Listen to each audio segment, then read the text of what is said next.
When my husband's mom, Catherine, found out my husband had to move abroad for work, she decided we had to leave the house.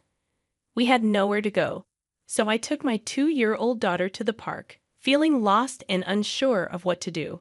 Suddenly, police officers surrounded me, asking me to go to the station. It was raining hard, and I was shivering from the cold as I followed them. At the station, I was surprised to see someone unexpected waiting for me. Her name was Emma, and she told me she's turning 35 this year. Emma shared her story, how she met her husband, Bob, at work, and they got married after dating for a year. They had a daughter named Lily, and they lived with Bob's mom, Catherine. Emma explained that they used to rent a place, but after Catherine's husband died and she started having knee problems, they decided to buy a new apartment and live together. They thought it was better because the apartment had an elevator, which made life easier for Catherine. Buying an apartment was cheaper than a house, and since Bob's job often required travel, they chose somewhere with good transportation access. But even though we bought the house, my husband's transfer was put on hold for a while. However, he still travels a lot for work, even more than other employees. He goes on business trips about once a week to different states. With a 2-year-old daughter, it's really stressful for me when he's away. At first, my mother-in-law, Catherine, was helpful, but now she doesn't help with taking care of our daughter at all. In fact, she makes more work for me. She leaves her dishes dirty and cooking utensils unwashed, which adds to my workload. When I ask her to help out, she just apologizes and promises to do better next time. But I've noticed she rinses them when my husband is around, which makes me think she's doing it on purpose to make things difficult for me. Sometimes she'll offer to get something from the store for me, but then later she'll say she actually needed something herself. This happens a lot. I used to think she was just forgetful or that her bad knees made moving painful for her, so I wanted to help. But now I'm starting to feel like she's intentionally causing problems. I've thought about talking to my husband about it, but he's already stressed from work, and I don't want to add to his burden. This behavior from Catherine has been going on for years, and when I talked to a friend about it, she said it sounds like Catherine is bullying me. She suggested talking to my husband, but I worry that if I do, Catherine, who doesn't have any other family, might end up in a facility. At one point, I thought it would be better to just endure it. However, one day, something happened that changed how I felt. I planned to drop off Lily at my parents' place. They love having Lily over, and sometimes she stays for sleepovers. Thanks for always bringing Lily. We look forward to these visits. Why don't you stay over sometimes too? My mom said. I'd love to, but I'm worried about leaving Catherine alone. I'll head home. Don't spoil Lily with too many toys, I replied. After a brief chat, I decided to return to the apartment where Catherine was waiting. But when I got there, I realized I'd left the keys at home. At first, I was concerned, but then I remembered Catherine was home and decided to ring the intercom. I dialed the room number, but there was no response. I wondered if she had gone out, so I decided to wait outside for a while. But Catherine never returned. After about 2 hours, it got dark, and I followed another resident into the building. Catherine rarely goes out at night, so I was sure she was home. I pressed the intercom button, but still got no response. Eventually, I heard a faint sound from inside, confirming Catherine was indeed there. I tried the intercom a few more times, but she refused to come out. Feeling defeated, I stayed at a nearby motel for the night, planning to return when Bob was back from his business trip. When I told Bob what happened, he was upset on my behalf, but Catherine just said, "Oh, maybe I didn't hear because of my hearing. I'm getting old, you know," trying to hide her smirk. Relieved to be back inside, I grabbed my keys and went to pick up Lily from my parents' house. After discussing the situation with them, they said, "Sounds like she's giving you a hard time. If it becomes too much, you're always welcome back here."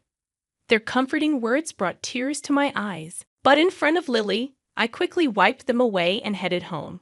For a while, there were no more issues with Catherine. Then, out of the blue, Bob's international transfer got finalized. A permanent move, not just a business trip. Yeah, we finally bought a place, and now this international assignment. What do you think? Bob asked. I couldn't answer Bob's question immediately. Considering the potential stress for Lily, I decided it would be best for the two of us to stay in the U.S. Soon after the decision, Bob had to leave for Europe. Although he was concerned about us, he seemed too swamped with work to give it much thought. So the life of me, Lily, and Catherine was about to begin. However, as expected, living with Catherine turned sour the moment Bob left for Europe. Her attitude changed dramatically. That day, a storm was approaching, and it was dangerous to venture outside. Yet Catherine dropped a bombshell on me. Now that Bob's gone, wouldn't it be better if you and Lily move out? She said. Excuse me? What do you mean? I asked, shocked. Just what I said. I'll take over from here. I just feel I can't relax with strangers in the house. I'd appreciate it if you could leave right now, Catherine replied. I was in complete disbelief at Catherine's audacity. It's true that Catherine and I aren't related, but I've always tried my best to make our cohabitation comfortable. At the very least, I've always treated her as family. However, to Catherine, it seems we were just an afterthought. I was considering gathering my things and heading back to my parents' place when she told me, instead of dilly-dallying, why don't you just get out? Before I knew it, dressed as we were, Lily and I were thrown out of our own home. No matter how much I banged on the door, Catherine wouldn't come out. Lost and confused, I carried Lily through the pouring rain to a nearby park. There was a roof there, which I thought might offer some shelter from the rain. Ideally, I would have checked into a motel or returned to my parents' place, but I'd left both my wallet and phone inside the house. I felt helpless and sat in the park, trying to figure out our next move. I'm not sure how much time passed in the torrential downpour. Overwhelmed by fatigue and cold, I began to doze off. It was already dark, and even though it was summer, the cold was biting, and I feared we might catch a cold. As bad as things were, it seemed the only option was to walk to my parents' home, but it would be a 3-hour walk.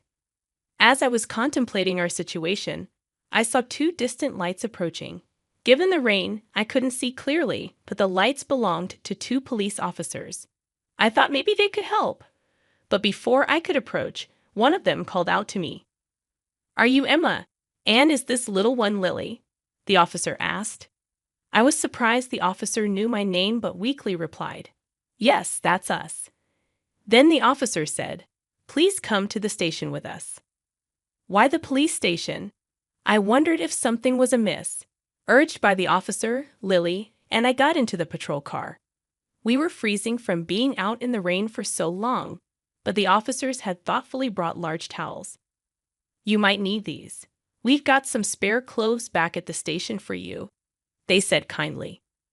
Wondering why they knew about us and why we were headed to the police station, I inquired, How did you know where to find us?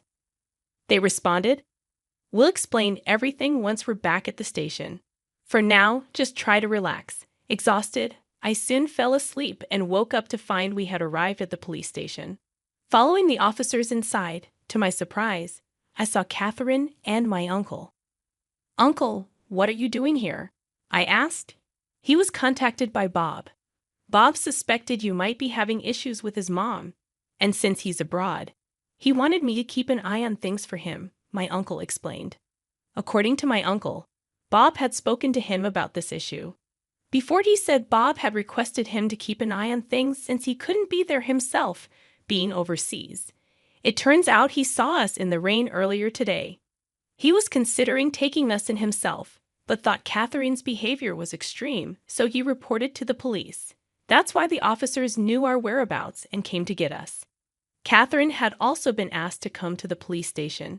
She sat on a sofa glaring at me, seemingly clueless about why she was there. Why do I have to be here? I have a bad knee, you know. If Bob was here, this wouldn't be happening, Catherine complained. But this entire situation was a result of Bob asking my uncle for help. In discussions with the police, there was a high likelihood that the events might have legal implications, hence I was advised to consider hiring an attorney. An attorney? That's an overreaction. I just locked the door, that's all. I didn't do anything else. Catherine defended herself. Do you even realize what you've done? You threw Emma and a little child out in torrential rain. That's not something forgivable. My uncle stood up for us and stated that, in fact, I was the rightful owner of the house. That's impossible. Bob is the head of the household. He's the rightful owner. Now that he's not here, it should be mine, Catherine insisted. Catherine was under the impression that Bob was the owner, but she was mistaken. Actually, my uncle runs a real estate business and got us a great deal on a condo. Bob had recommended that the property be put under my name. I was indifferent at the time, but now I'm glad I heeded Bob's advice. Later on, following my uncle's advice, I decided to hire a lawyer. The lawyer said it would be challenging to evict Catherine.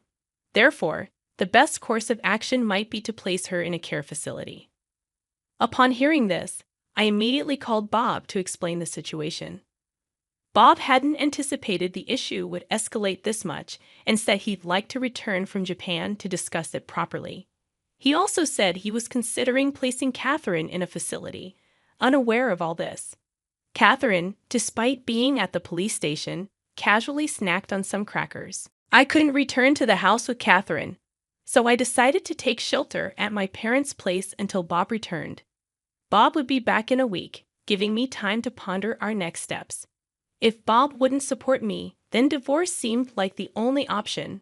Regret filled me, wishing I had sought advice sooner. A week later, Bob returned from Europe and was at the house with Catherine. So I moved back home from my parents' place. Given the urgency of his return, Bob had to go back to Europe soon. He could only stay in Japan for a few days, so we needed to discuss our next moves. I've heard some things from Emma's uncle. Is all of that true? Bob asked. It's all lies. I haven't done anything. Emma's plotting something to evict me. Catherine stubbornly refused to admit any wrongdoing. She even claimed I was scheming against her. Bob, who should have been on my side, seemed to want to consider Catherine's perspective. I get it. So, do you have any evidence to prove Emma's plotting something? Evidence? Of course not, Catherine insisted. Emma, do you have any evidence? Bob turned to me. To be honest, I've been so busy with work, I haven't been able to keep an eye on things. I'm not sure who to believe, I admitted. I handed Bob something I had with me. What's this? He asked. I gave Bob a voice recorder I had been using. It contained recordings of Catherine, who not only evicted me, but also often berated me. When Bob played it, he heard Catherine's voice saying things like, "Such a worthless wife. I wonder why he even married you." Hearing this, Catherine quickly began to defend herself. This is taken out of context. Everyone has their moments, right? I was just frustrated at that time. But it was just this once, even as Catherine claimed this. A barrage of recorded verbal abuses played from the voice recorder. There were countless instances, and even some which weren't captured on the device. Bob's hand holding the voice recorder trembled with tension and anger. Meanwhile, Catherine looked guilt-ridden. "Mom, what is this about?" Bob asked, but Catherine remained silent. "If you won't answer, then I assume this is all true. If so, I need to protect Emma and Lily. You understand that, right?" Bob said. I had never seen Bob angry in all the years we've been together. Catherine, probably seeing this side of Bob for the first time too, looked frightened and shrunk back, unable to say a word. Afterward, there were several discussions until Bob's return to Europe. I asserted that I could no longer live with Catherine, considering Lily's presence and not wanting a repeat of this event. Bob seemed to share my sentiment, leaning towards placing Catherine in a care facility. However, Catherine strongly opposed the idea, complicating the discussions. Regardless, I've decided to sell the house. So, you can't stay here anymore. If you don't want the facility, you'll need to find another place, I told Catherine. How dare you decide this on your own? I won't allow you to sell the house. Catherine resisted the idea of selling the house, but it was a tough request to accommodate. That's because Lily and I had decided to move to Europe. Bob regretted not being more present for his family and wanted to be there for us moving forward. Although I was hesitant about living abroad, knowing Bob would be with us reassured me. Besides, Lily is only 2, and it would be good for her to practice her communication skills in Europe. Therefore, selling the condo, which still had a mortgage, was the only option. If we left it as it was, Catherine would have to cover the mortgage, considering she's on a fixed income. She doesn't have that kind of money given her future prospects. Someone should be around to assist her. Despite our efforts, Catherine was adamant about not moving into a facility. So we had to forcefully place her in one. I'm sorry, but I've got to head back to Europe. Could you handle any procedures required here? Bob asked before heading back. With help from those around me, I managed to finalize Catherine's admission into the facility. The facility staff kept me updated on Catherine's condition, but it seems she's not doing well. It'd be one thing if she were just down, but apparently she's been giving people there a hard time. Before heading to Europe, I went to visit her to see how she was doing, but she lashed out at me, saying, "What's the big idea? Why have you locked me up in this place?" She even vented her frustrations on the staff, complaining, "How can you expect anyone to eat this food? Isn't there something more flavorful? This isn't nearly enough. The beds are uncomfortable, and other residents keep making snide remarks. I'm going to lose my mind in here." When I apologized to the staff, they were very understanding. "It's all good," one of the staff members assured me. "We see this kind of behavior often. Just leave it to us. We'll keep you in the loop. And if anything comes up, we'll give you a ring. So don't you worry." Despite all the harassment I got from her since we used to live together, I couldn't help but feel worried as I headed to Europe. Upon arriving in Paris, Bob met me at the airport, and we headed to the apartment we'd rented. They say rents in Paris are higher than in Texas, but since Bob's company gives him an allowance for housing, we were lucky to find a spacious and affordable place. The neighbors in our building are super friendly and have been very kind to me, even though I don't speak French fluently. Yesterday, a neighbor shared some wine and cheese with me. In return, I gave them some mac and cheese. Meanwhile, I'm gradually learning French along with my daughter Lily. I know there's a limit to self-study, so I've also enrolled in a language school. There are a lot of Americans there, many of whom, like me, are new to France. I've made some friends there and am really enjoying my life in Paris. Back in the States, I had to always be concerned about Catherine, which often prevented me from fully enjoying outings with friends. But here, I can indulge in leisurely lunches just the way I like. The only concern right now is Lily. She's still too young for kindergarten. Kids here usually start kindergarten the year they turn 5, so I hope she picks up enough French by then. Fortunately, Lily seems to be catching on pretty quickly. I'm thinking of getting a job once Lily starts preschool. Bob says he's okay with me staying at home, but living in Paris has made me want to explore more opportunities. Seeing how ambitious and confident people are here has ignited something within me. I've become friends with a waitress at a nearby cafe, and she hinted there might be a job for me there. That cafe isn't only popular among the American community, many of their customers are also learning English. There might be challenges ahead, but since coming to France, Bob and I have been communicating much better. I feel more confident in expressing my feelings, and I believe no matter what happens, we'll face it as a family. Right now, I feel happier than I've ever been in my life.